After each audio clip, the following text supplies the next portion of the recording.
un ataque que tiene prometido a Estados Unidos. John Kerry dijo 1 semana para entregar las armas.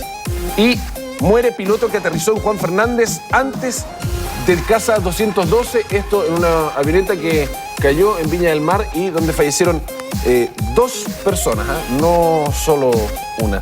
Pero esta era la más conocida, por cierto, porque fue el que aterrizó justo antes del accidente del Caza 212 en Juan Fernández. Diarios de circulación regional.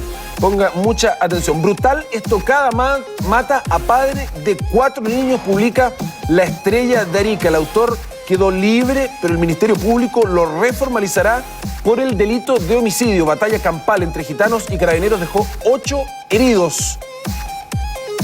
Y dice, descoordinación los dejó con la basura al cuello y con una ilustración a propósito de la basura acumulada.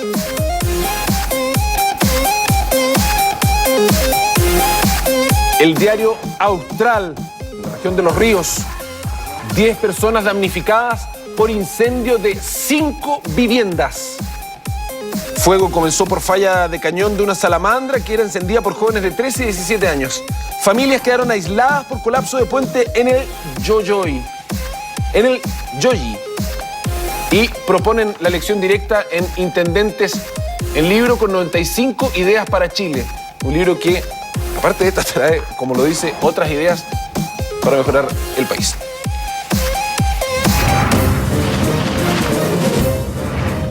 Hoy será noticia.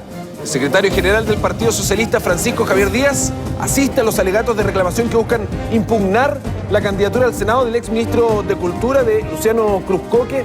El objetivo es que el expresidente del CNCA sea inhabilitado para ser candidato por no renunciar a la cartera un año antes de la elección, como se exige a los ministros de Estado. Entonces ahí le van a impugnar la candidatura. Y vamos a tener también como noticia la 55 sesión ordinaria, va a ser analizada en la sala, entre otros el proyecto de reforma constitucional. ¿Y qué busca? Busca en primer trámite que se regule el sufragio de los ciudadanos que se encuentran fuera del país y, como ya lo hemos visto, este proyecto de voto en el extranjero y modificar el binominal, que es algo que hace rato se viene pidiendo ya, hace mucho rato. Después de sembrar el terror y el pánico en Punta Arenas, usted lo escuchaba en los titulares, fue a buscar a la pareja de su ex, a la expareja de su ex, y finalmente terminó secuestrando a su ex y torturándola prácticamente al estilo de Hollywood. Esto dejó a una persona muerta, dos personas con riesgo vital. Bueno, y el perpetrador también falleció.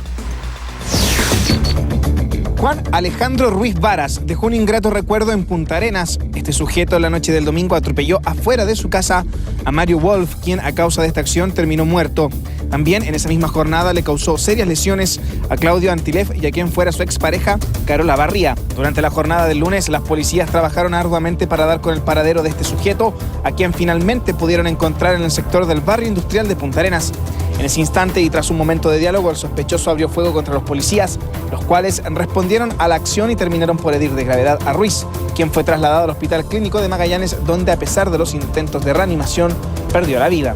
Aparte de Mario Wolf, a quien atropelló a metros de su casa, Ruiz se enseñó con su expareja Carola Barría, quien se encuentra en estado grave, internada y con serias lesiones oculares que podrían dejarla sin la visión. El otro herido es Claudio Antilef, quien tiene heridas de consideración. Dramático caso, lamentable que haya ocurrido en mi tierra natal.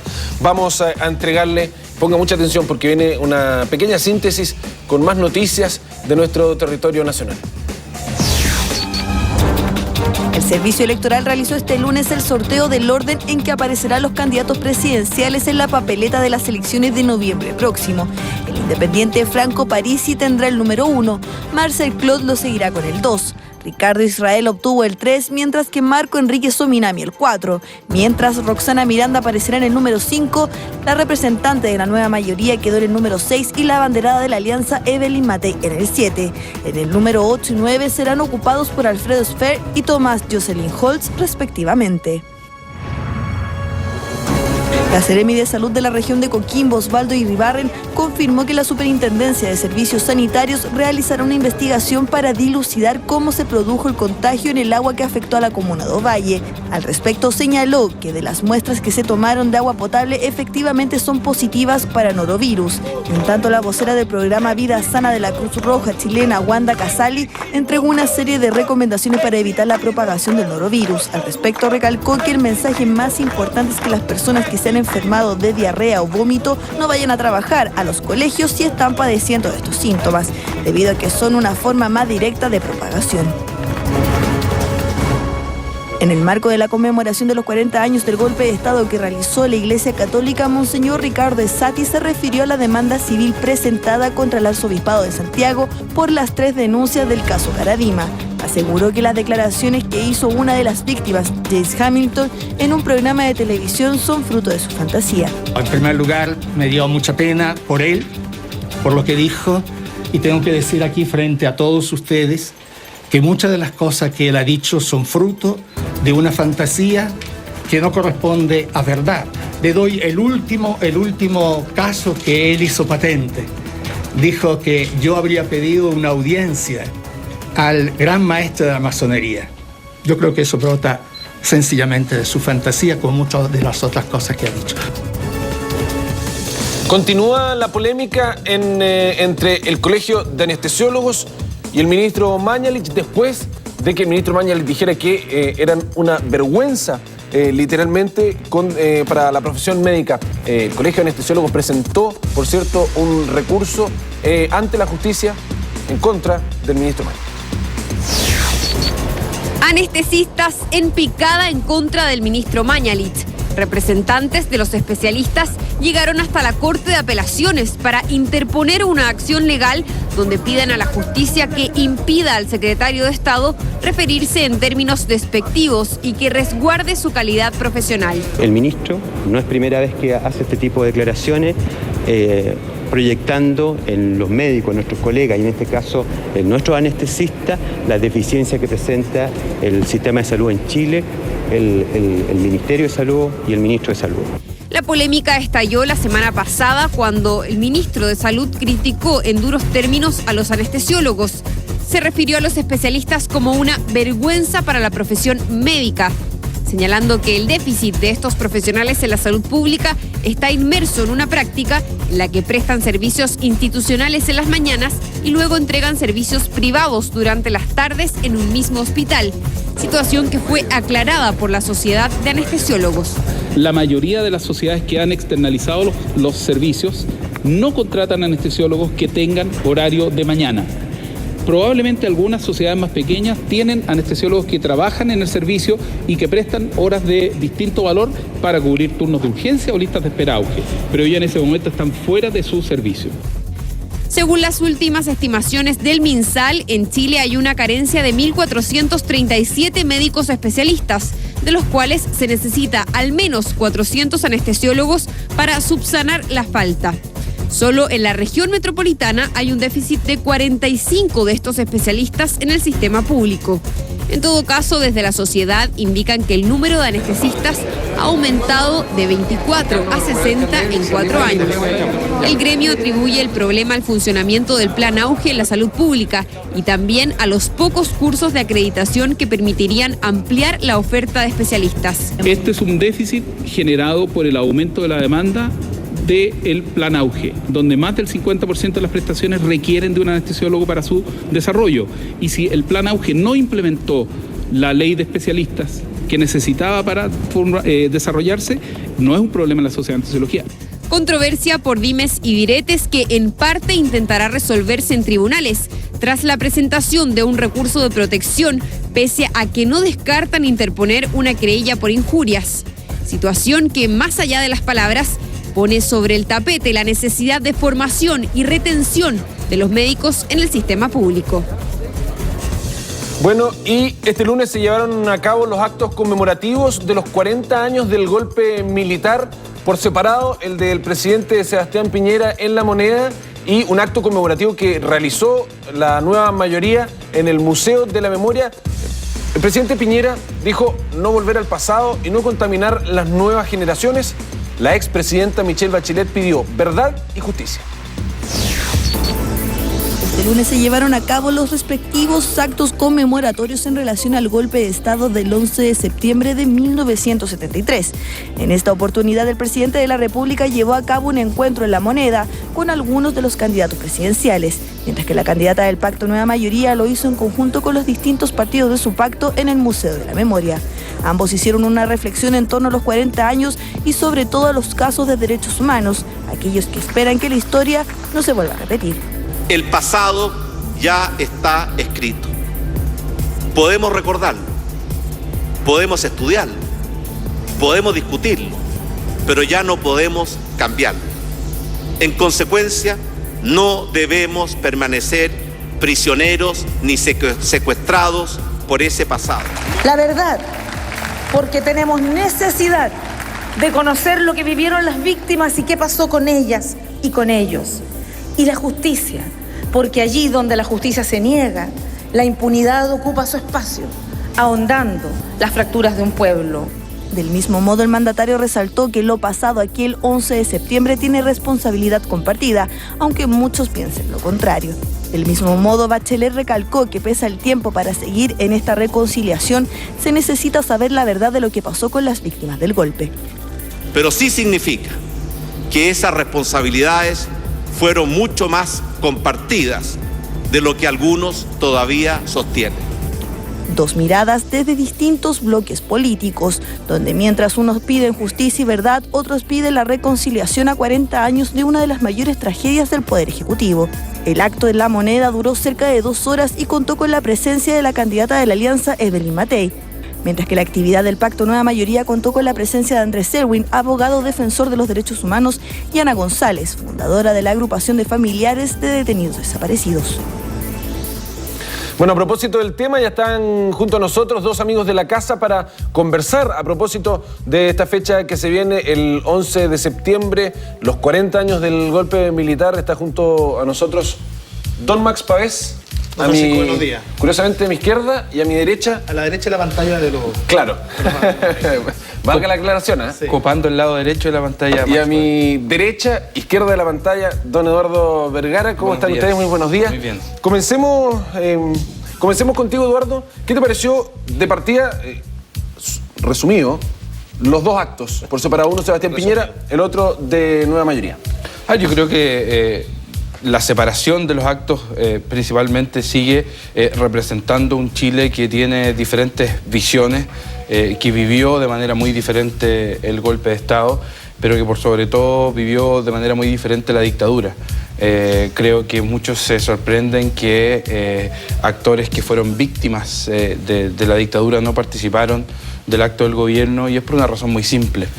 Muchas de las personas que organizaron este acto, muchos de los ministros, muchos de los personeros públicos que son parte del gobierno hoy en día, fueron cómplices de la dictadura. Y muchos de ellos han dado un paso adelante para pedir perdón, pero un perdón que muchos no lo creen. Y un perdón que muchos con mucho derecho tienen a no darlo.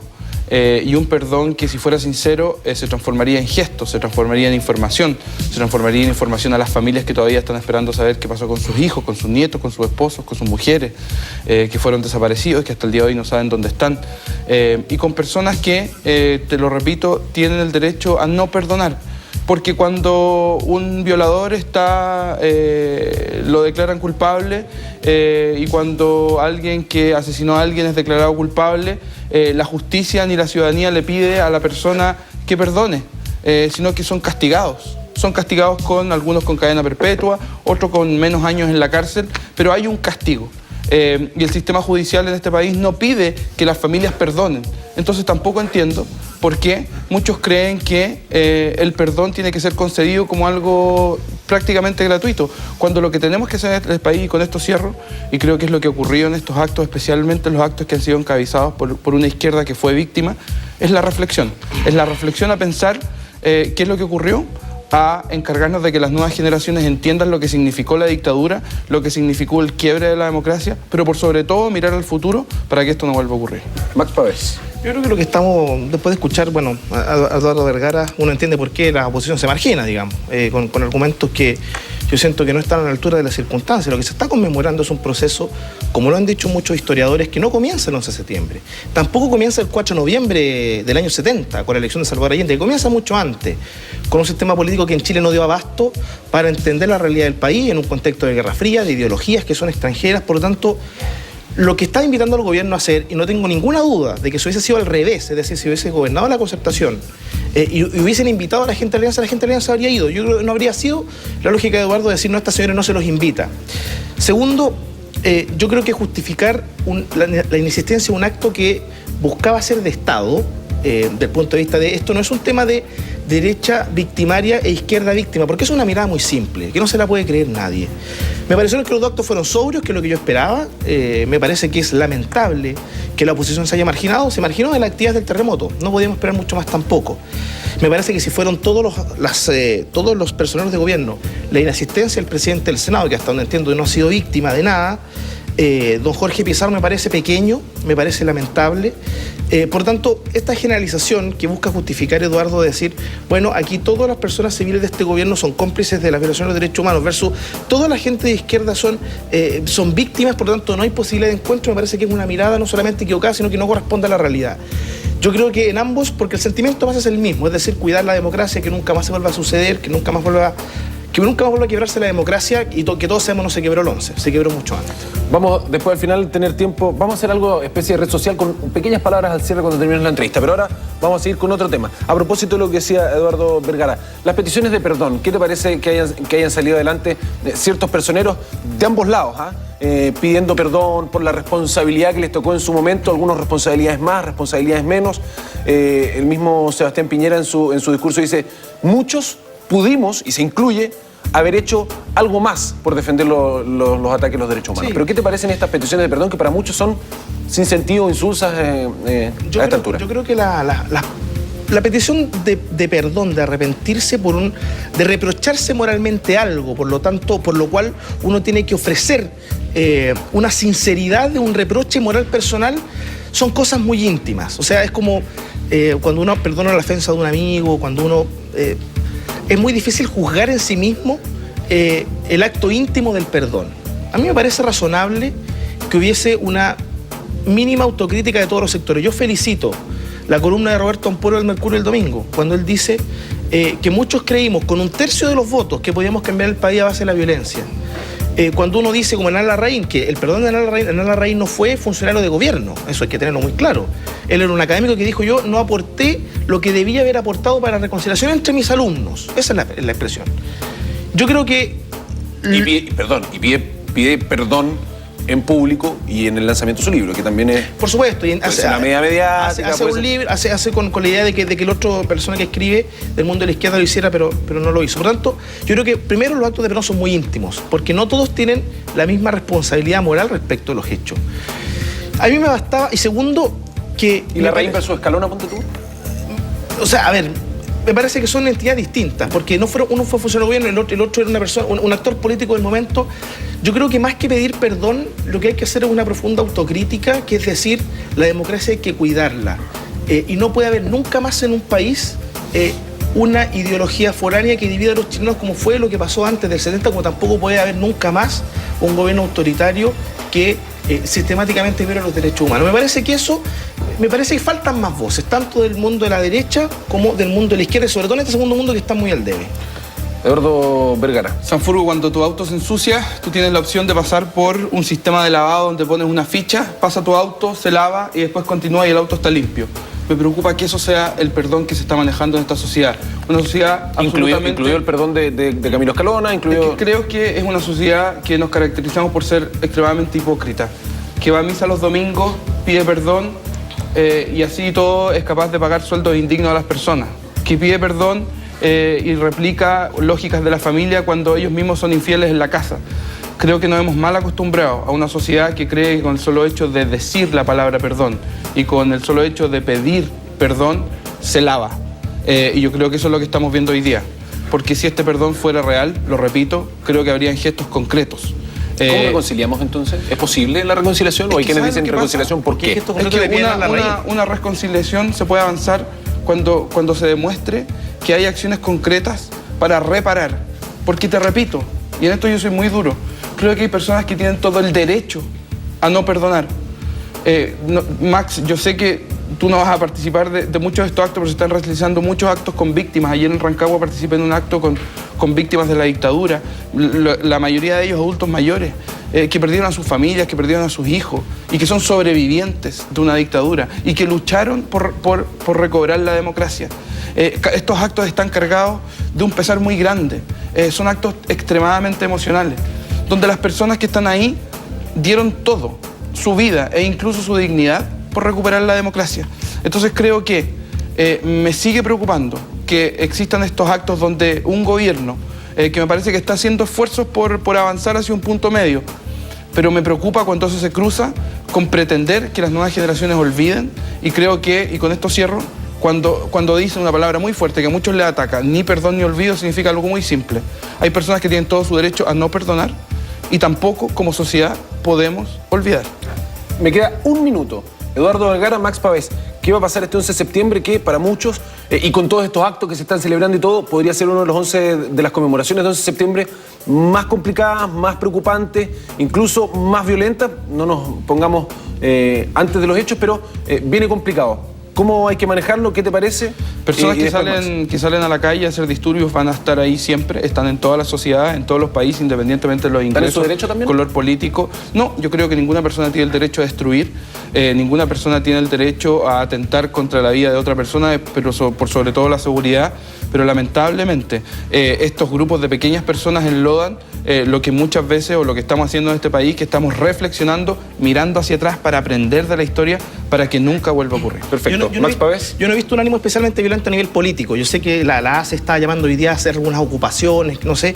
Yo no he visto desde el punto de vista político, de movimientos sociales políticos, violencia. Van a haber marginales, por supuesto, en sectores, lamentablemente, que obviamente van a aprovechar esta instancia para hacer los perjuicios de siempre. Yo he visto un ánimo tranquilo, he visto un ánimo republicano, de reflexión profunda. Creo que la contribución, yo soy un poco crítico de la línea editorial de algunos programas, pero se ha portado bien desde el punto de vista de mostrar harto documental histórico, me parece bien. Último cierro para don Eduardo Vergara. Nadie está pidiendo que las víctimas perdonen.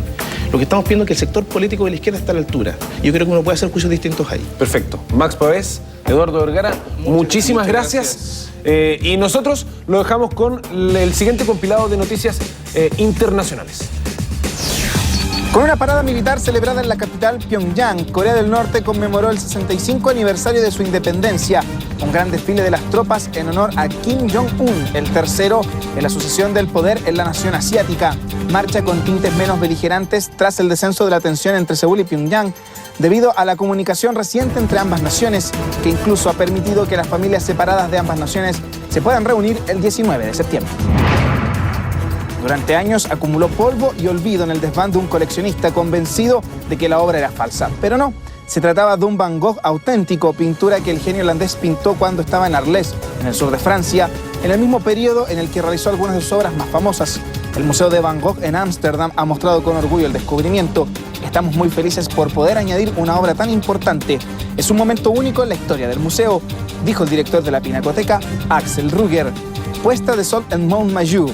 Fue pintada en 1888. Van Gogh se refirió en 2 cartas a la obra y en ellas se mostraba insatisfecho con el resultado. El auto submarino que utilizó Roger Moore en una de las películas de James Bond será subastado en Londres. Se espera que la puja llegue al €1.000.000. Los expertos aseguran que el auto está en perfecto estado y que puede cumplir las funciones para las que fue diseñado.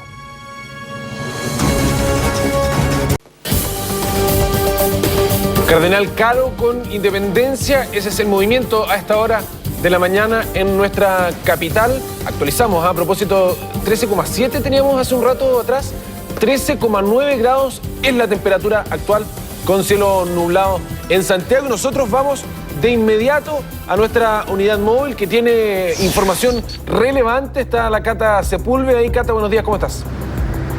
Muy buenos días, Pancho, ¿cómo estás? Te invito a que revisemos inmediatamente la información de los hechos que han ocurrido durante las últimas horas y vamos a partir contándoles lo que ocurrió anoche en Melipilla, porque nada menos que de guaso se vistió un grupo de 6 delincuentes que a eso de las 20 horas llegó hasta una feria ganadera que se desarrollaba en esa comuna para asaltar un camión de valores que a esa hora retiraba dinero. Fueron cerca de 38 millones de pesos los que lograron sustraer luego de intimidar con un arma de fuego a los trabajadores del lugar y también a uno de los guardias de este camión de valores. En medio del ajetreo y de los forcejeos entre delincuentes y carabineros, uno de los asaltantes resultó herido tras caer encima de un vidrio. Ahora, este dato resulta de vital importancia porque luego de abandonar el vehículo en el que escaparon, la policía encontró restos de sangre en este automóvil que, por supuesto, permitirían identificar a uno de estos sujetos. Conversamos con carabineros sobre este hecho, escuchemos lo que nos comentó y también algunos testigos que estaban en el lugar. Se vistieron de esa forma para pasar, tengo entendido, desapercibido, pero cuando llegó el momento de actuar, obviamente procedieron con violencia respecto precisamente de los vigilantes que estaban, como indiqué, retirando los valores. Se escucha un ruido, se escucha caer un vidrio, toda la gente al suelo, todo alboroto, gritando para allá, para acá. Y nada, pues después todo en el suelo, no se veía nada. Y después voy saliendo y vi al tipo ahí sacando la plata, intimidando al cajero. Toda la gente asustada. Nosotros nos dimos cuenta cuando empezaron la gente a tirarse al suelo. Todo. ¿Había mucha gente en ese momento? Sí, estaba lleno de gente. De hecho, hoy día era como la feria más grande que había. Bueno, esta feria es muy popular en el sector, es una feria ya tradicional en el sector de Melipilla, se realiza cada lunes y de hecho mucha de la gente que asiste a esta feria va vestida de guaso o con vestimentas tradicionales o típicas, por eso es que no extraña que estos delincuentes hayan tratado de pasar desapercibidos para cometer este asalto. Vamos a cambiar de tema y nos vamos a trasladar al sector de Valle Grande, la comuna de Lampa, porque anoche los vecinos de ese sector realizaron una protesta para exigir que se instale un retén de carabineros. Ellos denuncian que el proyecto inmobiliario que se les vendió contemplaba gimnasios, contemplaba colegios, incluso contemplaba una comisaría y eso no se ha cumplido. La principal preocupación de estos vecinos es que últimamente han sido víctimas de una ola de robos y asaltos. Se sienten presa de la delincuencia que en el último tiempo ha aumentado y el gran problema que tienen es que los procedimientos de ese sector los toma Carabineros de Batuco. Se demoran más o menos 40 minutos en llegar la policía a uno de estos llamados y para los vecinos esta situación ya es insostenible. Conversamos, de hecho, anoche con algunos de estos vecinos que exigen la instalación de un retén y una petición bastante básica. Veamos lo que nos comentó este grupo de vecinos. Nosotros hace mucho tiempo estamos a la espera de la construcción de un retén. ¿Ya? El 2009 debió haber comenzado esta construcción por parte de la inmobiliaria Valle Grande y esto a la fecha no se ha cumplido. Aquí ha faltado además fiscalización por parte de la municipalidad para que esto se hubiese llevado a cabo. La llamada a Carabineros demora 40 a una hora en llegar acá. Ya nos tienen todos desvalijados, se han robado autos, casas, estamos al cuello con los asaltantes. Están de todos los días, tú te metes a las redes sociales de Valle Grande, de distintos barrios, y todos los días que robaron a mi vecina, que se robaron en mi casa, que se robaron el auto, todos los días hay robos, todos los días. Necesitamos un retén acá y creo que estamos en todo nuestro derecho, o sea, el Estado nos protege y necesitamos que se haga, digamos, efectivo, porque tenemos familia, niños chicos, y un día de esto al entrar a nuestro hogar estamos adentro y podemos lamentar cosas mayores. Bueno, estos mismos vecinos que exigen un retén para su sector señalan que los procedimientos del área deberían cubrirlos Carabineros de Quilicura, que está un poco más cerca del sector de Valle Grande en Lampa. Son las informaciones de las últimas horas, Pancho. Por supuesto, vamos a estar atentos a lo que ocurra durante la jornada. Bien, Cata, bueno, por lo menos eran patrióticos los ladrones de Melipilla, vestidos de guaso. Así es. Interesante. Gracias, Cata, por esta información. Se adelantaron al 18. Sí, claro que sí. Nos vemos. Buenos que esté días. muy bien. Bueno, y la Seremi de Salud Metropolitana inspeccionó distintas carnicerías en La Vega Chica. Hubo en total 5 sumarios y una prohibición de funcionamiento luego de revisarlas. Todo esto pretende resguardar las condiciones sanitarias para los clientes, sobre todo a puertas de este 18 de septiembre, que es uno de los meses donde más carne se consume. DICAM es el nombre del único local que este lunes quedó con prohibición de funcionamiento. En el marco de las fiscalizaciones de cara a las fiestas patrias, la Seremi de Salud Metropolitana llegó hasta la llamada Vega Chica. 5 sumarios sanitarios a distintas carnicerías y también observaciones a algunos locales. todo para resguardar las condiciones sanitarias. Ellos tienen una responsabilidad muy relevante y que deben mantener las instalaciones en las condiciones sanitarias que son exigidas por la autoridad para poder garantizar la inocuidad de los alimentos. El local fue clausurado tras encontrar feca de ratón en el piso. Quedó con la prohibición de funcionar, al menos hasta que se desratice y se haga una nueva inspección. La medida fue rechazada por su locatario. A nosotros no nos enseñan a trabajar como debería hacer una fiscalización del Ceremio. Si ellos me enseñaran a mí cómo nosotros debiéramos trabajar, ¿qué mejor local? Dime, aquí no hay una denuncia de una persona contaminada. No hay una persona que se haya enfermado por el producto que ha consumido acá. A nosotros nos exigen maquinaria, nos exigen aseo, nos exigen gorro, pero nunca nos exigen un producto en buen estado. Aquí no están controlando un producto en buen estado. Justo al frente de DICAM está Carnes Probecar, un local ejemplo, dice su dueño. Coincide con el locatario anterior y cree necesaria una instrucción previa a la fiscalización. Hay que unificar los criterios de control y no hacerlos tan violentos para estos periodos, sino hacerlos más permanentes en el tiempo. La verdad es que de enero a la fecha, no en esta campaña de Fiestas Patrias, nosotros ya llevamos 40 fiscalizaciones a este lugar.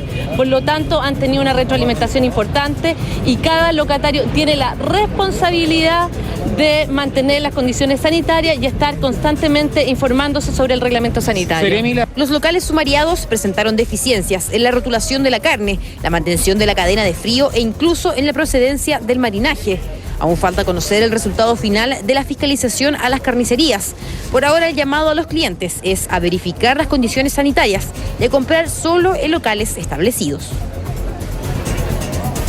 Bueno, a propósito del 18 de septiembre, no tiene que ver con las fiscalizaciones, pero es como una fiscalización personal. Ponga mucha atención porque vamos a conversar respecto de los kilitos que uno sube en el 18, de cómo bajarlos o cómo evitar subir tanto. En una época en que personalmente me va a costar mucho porque soy muy bueno para los asados. Vamos a hablar con una nutricionista, Blanca Letelier, de la clínica Avansalud. Blanca, ¿cómo está? Muy buenos días. Para mí es un calvario este tema porque me encantan los asados. ¿A quién no? Y que alguien, sí, pero que alguien me diga, no, choripán, por favor, dejémoslo, yo no puedo. No voy a prohibir que comamos en el 18 porque es algo imposible. Debe ser la primera que conozco. Debemos tratar de equilibrar dentro del día, no consumir la mayor cantidad de calorías, porque ya si concentramos un asado a la hora de almuerzo, seguimos a la hora de la noche recalentando la carnecita que nos quedó y seguimos tomando y comiendo, vamos a llegar a 5.000 calorías. Pero Blanca, mire, yo le voy a hacer la siguiente pregunta. ¿Cómo hacemos este control que dice usted? Porque tal cual usted lo dice, tenemos el asadito con choripán, con una piscolita, con una chichita, un vinito, el terremoto que viene con helado de piña, que en fin, durante todo el día tenemos muchas cosas. ¿Cómo logramos repartir mejor o no sé, disminuir el consumo o hacer una porción? No sé, es muy difícil. Es muy difícil, pero hay que tratar dentro de lo posible de evitar lo más calórico. Por ejemplo, las carnes, tratar de que sean magras. Me refiero a filete, lomo liso, asiento, no preferir las carnes que son obviamente más sabrosas, las con grasita. Los costillares de cerdo que tienen el doble que una porción de carne magra, preferir las carnes blancas. A lo mejor si a una hora vamos a comer asado, a la otra hacer anticuchos con verduras para evitar que sea tanta la porción. Los destilados son muy calóricos, tienen muchas calorías, me refiero al pisco, al ron, al vodka. Tratar de consumir... No quiero escuchar la siguiente recomendación. ¿No? Vino tinto, espumante, ya, que tiene mucho menos calorías. Ayuda, por ejemplo, en el caso de la piscola, por ejemplo. Tomarme la piscola en vez de con la normal, ponerle light por último para... Disminuye un poquito las calorías del azúcar, obviamente, que es un poquito menos de calorías, pero es el alcohol el predominante. Sí, estamos de acuerdo. Por ejemplo, tratar de no consumir las carnes con ensaladas de arroz, con choclo, haba, papas mayo, porque tienen una gran cantidad de calorías. Esas combinaciones son fatales. Esas fatales. ¿No? Tratar de consumir verduras verdes, ¿ya? Tomate a la chilena, pebre, no usar mayonesa, porque la mayonesa ahí nos mata. Hay gente que come choripán con mayonesa. ¿Ni siquiera la mayonesa light? Ni siquiera la mayonesa light, porque es un poquito menos calórica, pero igual tiene mucha grasa, ¿ya? Hay combinaciones que son fatales. Lo escuchábamos con la carne, por ejemplo, en términos de comida, la carne con arroz, con choclo, con claro, haba. ahí son fatales porque ¿Qué hacemos? ¿Reemplazamos por papas, por ejemplo? Claro, pero papas cocidas, por ejemplo, con pebre, tratar de que Ya. no sean con mayonesa, con verdurita, ¿ya? Adornar bastante con pebre, con tomate a la chilena, verduras verdes. ¿Qué otra combinación es violenta? Con la carne, por ejemplo.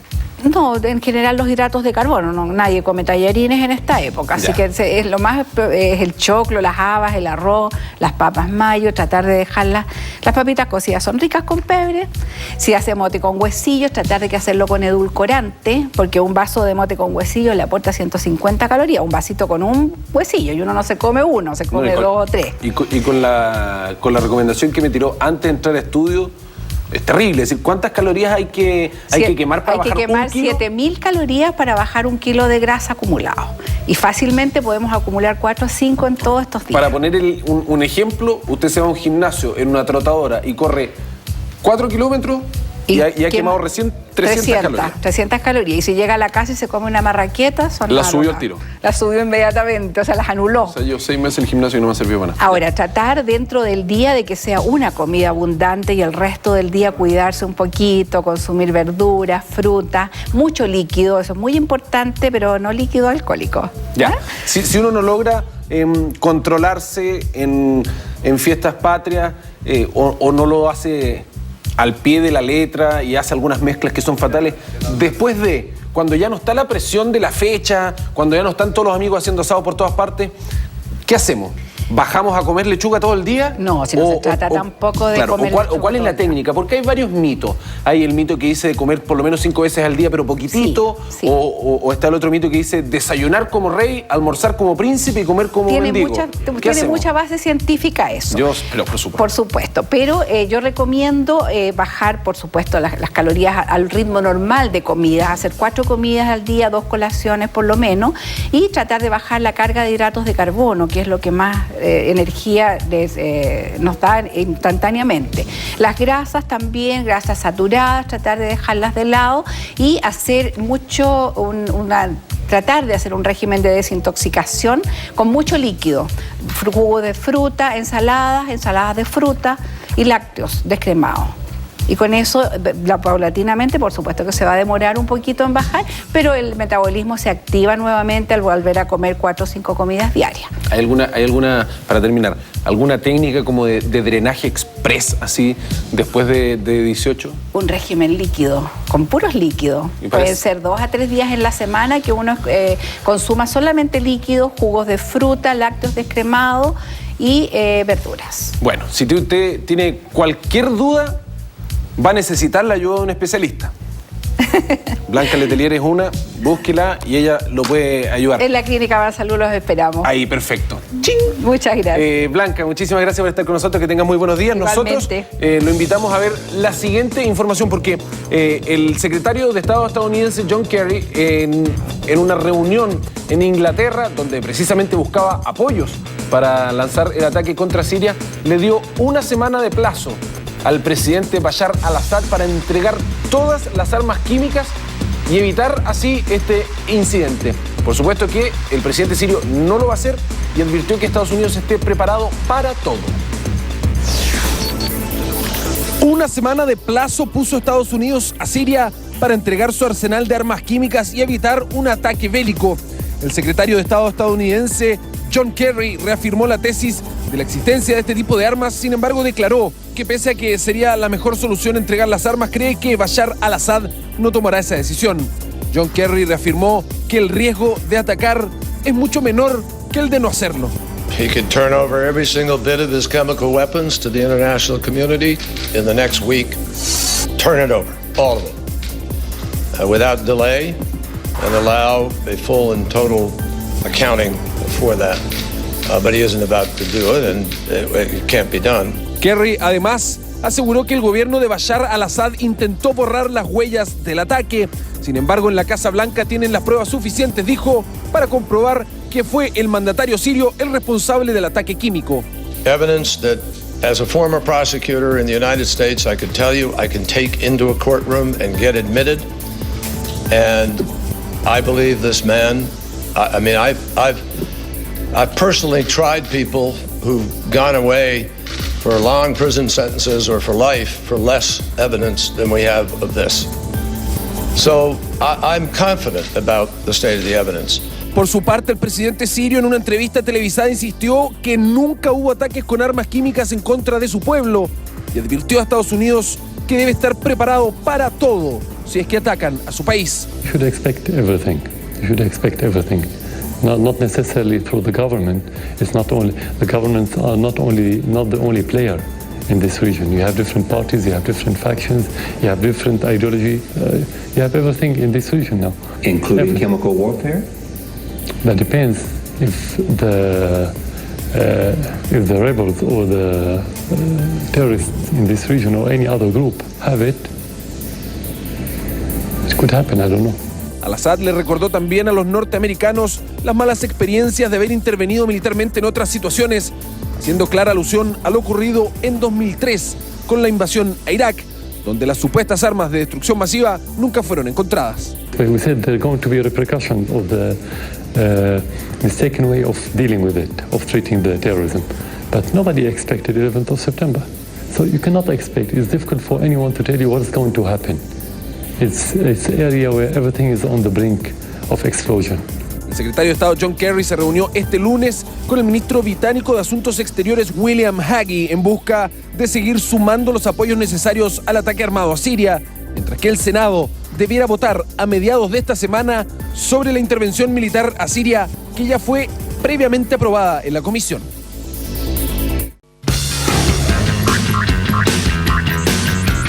Todo lo que hay que saber del mundo del espectáculo, noticias, copucha, acontecimientos, todo, absolutamente todo lo que usted tiene que saber con Pía Álvarez y su sección de espectáculos. Pía, muy buenos días, ¿cómo estás? ¿Cómo estás, Pancho? Bien, vamos pues. a comenzar con videoclips y con un estreno de un videoclip. Nos vamos a referir de Miley Cyrus, la polémica Miley Cyrus, la adolescente de 20 años, ex chica Disney. Quiero que ustedes vean parte de su nuevo single que se llama Wrecking Ball, donde ella aparece desnuda, Pancho. No se ve, claro, no es explícito, pero ahí estaba. Le pasó lo mismo que a Britney Spears, que era como la chica buena y después como que cambia su imagen, claro. Bueno, recordemos que tuvo un paso muy polémico por los premios MTV, que incluso le costaron, Pancho, lo que sería su próximo paso a la revista Vogue en la portada de diciembre, donde finalmente la revista decidieron sacarla porque podría bajarle un poco el perfil a la revista. Fueron las declaraciones que dio en la misma Magazine. Y bueno, este es el videoclip que incluso lleva menos de 24 horas al aire en YouTube y ya acumula más de 13 millones de visitas. Todos esperaban lo nuevo de Miley Cyrus. Es el segundo single de su esperado álbum que se llama Bangers y que se estrenará, que saldrá al mercado el próximo mes de noviembre. Ahí está entonces el video. Fíjate, Pía, que ¿sí? Aunque está el desnudo y ha sido criticado todo, yo creo que está súper bien tratado, ¿ah? Sí, yo creo que no, tiene una trama que es más dramática, sí. O sea, que trata de jugar un poco más con la sensualidad y con la desnudez en este caso, pero no como por mostrar, sino que porque tiene todo un argumento detrás donde ella se ve muy sufrida por una canción que también es romántica. Así que bueno, es lo nuevo de Miley. Me gustó el video, fíjate. Que ha dado que hablar en todo caso. Ahora hablaremos de Beyoncé, porque ¿sabían ustedes que cumplió hace muy poquito 32 años? Y bueno, lo hizo en Italia junto a su familia. Quiero que ustedes vean imágenes de lo que ha sido su paso por sus vacaciones express junto a su marido, el rapero Jay-Z, y también junto a su pequeña hija Blue Ivy. Estuvieron en un lujoso yate en Italia. Allí ella cumplió hace muy poquito, el 4 de septiembre, 32 años. Entonces aprovechó de celebrarlo junto a su familia y también junto a sus amigos más cercanos. Estuvieron tomándose fotografías, bebiendo champaña, también disfrutando, por supuesto, del sol italiano. Por eso no me contestó cuando yo la llamé, porque estaba en Italia. No tengo el roaming. No me contestó, pero le podrías haber mandado un WhatsApp. Sí. En todo caso, bueno, esto es un poco un break que tiene para lo que ya va a ser su próxima agenda de conciertos, que la llevará por Brasil, Colombia, México y después Australia en octubre para regresar a Nueva York. No pasará por Chile, todavía no la vemos por aquí a Beyoncé, pero sí ya estará cerquita, al menos en Brasil. Vamos a ver si se concreta otra cosa para el próximo año. Debe estar seguramente todo vendido ya. Todo completamente vendido, por supuesto. Y sabes, otra que se está preparando para su próximo estreno musical es Shakira, quien estaría dando un giro hacia la música electrónica. Y esto después de que ya se revelara que había estado en contacto con artistas como por ejemplo aquí lo tengo anotado, Tiesto, Afrojack, el MFAO, que son, claro, artistas electrónicos que suenan mucho en las radios y por eso ella estaría dando este giro. Música que seguirá siendo bailable, que seguirá sonando mucho en las radios, pero que tendrá un corte un poco más electrónico. Es el material en el que ella ya está trabajando y que se estima que podría estar listo a fines de este año o incluso a principios del próximo año. Recordemos que ella tiene a su hijo Milán, así que tiene que estar un poco también en el papel de madre y en el estudio. Y de hecho habíamos mostrado hace un tiempo fotografías donde sale el pequeño Milán en el estudio de grabación en Los Ángeles con la colombiana, quien ya está entonces pronta a estrenar su nuevo disco de estudio, que no lo veíamos ya desde hace un par de años. Shakira, lo que ha hecho ha sido éxito. Lo que ha tocado ha sido éxito. Sí, así que vamos a ver. Me tinca, fíjate, esta nueva apuesta que podría ser un poco más que ya varios artistas la están ocupando. Con DJ Tiesto hacen los feat con electrónica. Mira, se maneja. Sí. Muy bien. Vamos a seguir avanzando. Ahora hablaremos de la hija de David Beckham. No de David ni de Victoria Beckham, porque bueno, claro, en el contexto de lo que ha sido la Semana de la Moda en Nueva York, donde Victoria Beckham presentó parte de su colección otoño-invierno, quien se llevó todas las miradas fue la pequeña, la más chica de las Beckham. Nos referimos a Harper Seven, quien acaparó las miradas, lo decíamos. Y ahí está, pues mira, en los brazos de su papá, de David Beckham, la menor entonces del matrimonio, estuvo entre las espectadoras junto a su padre, pero no pudo evitar las travesuras también propias de su edad. Y mira, ¿sabes quién la está mirando? Nada más que Anna Wintour, que es la célebre y temida editora de la revista Vogue, que dejó afuera a Miley Cyrus para la edición de diciembre. Ahí está entonces. Chequea fecha, dijo, la voy a tener aquí. Tú ya la tienes, mira, ahí está, muy linda ella entonces con su padre, acompañando a su madre también en la Semana de la Moda de Nueva York y todo lo que fue el estreno de la colección otoño-invierno de Victoria Beckham. Bien, pues Pía, quedamos al tanto y al día entonces con todo lo que tiene que ver con los espectáculos. Que esté súper, súper bien. Muchas gracias. Pues. Mañana traemos más, por supuesto, que esté muy bien. Buen día.